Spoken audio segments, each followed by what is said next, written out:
Hey, what's going on, everyone out there? This is Jason again, and I'd like to do a lineup review. This is a lineup that I won $1,000 last night in the MLB 300K Super Slur, 50K to first on DraftKings. It was a $4 contest, and there were over 88,000 entries. And in this particular lineup, I finished seventh.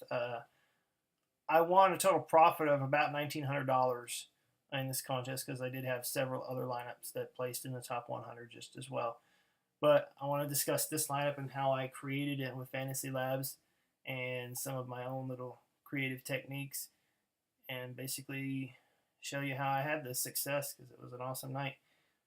For pitcher, what I tend to do is I go expensive at one pitcher and then I go cheap at another pitcher, and it just worked out really well for me last night. Syndergaard had a great night, 30.75 points, but then Taijuan Walker, 49.45, complete game, shutout. Had a perfect game, I believe, going into the seventh. It was insane. Nobody really expected that. I certainly didn't expect that type of value from a pitcher that was, I believe, 5,300. And it was just an amazing night. Big points. But also, I had two stacks going here. I had a 5-3 stack. I had the Arizona Diamondbacks and the Cincinnati Reds. Two teams that I noticed were in pretty good spots last night. And you can see Castillo had an okay night, gave me 9. Joey Votto, solid night, 24. Segura, 33. Jake Lamb, okay, 13. Chris Owings, 17.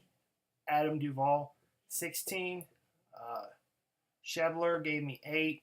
Tomas, 15. For a total of 215.2.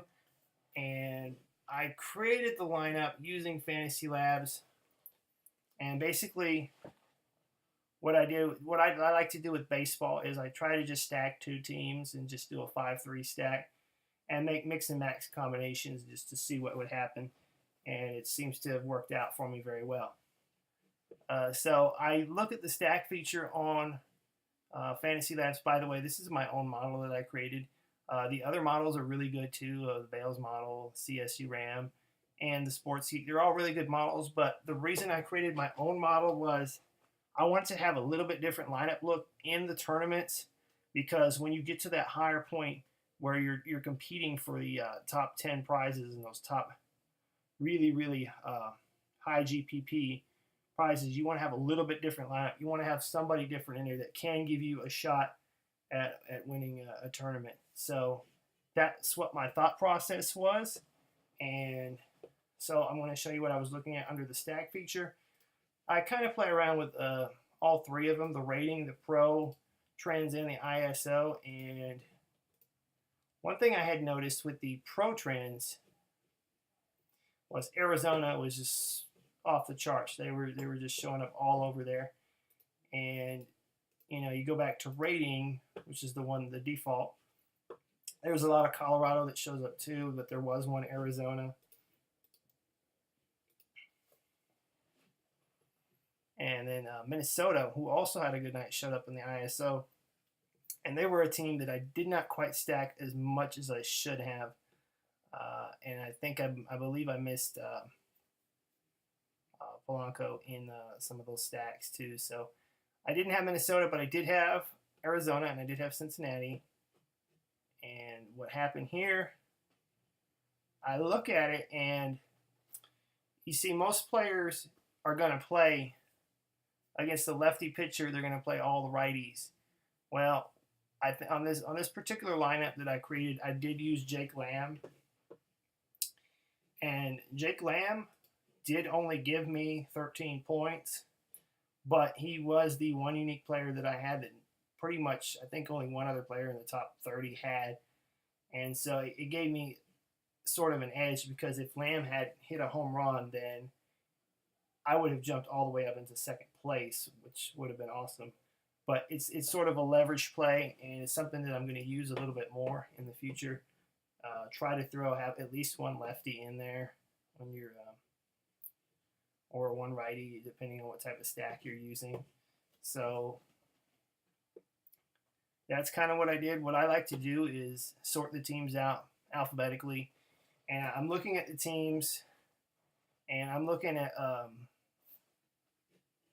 OBA ISO, and I'm looking for green and just the color when it pops off, and I'm looking for a lot of pro trends.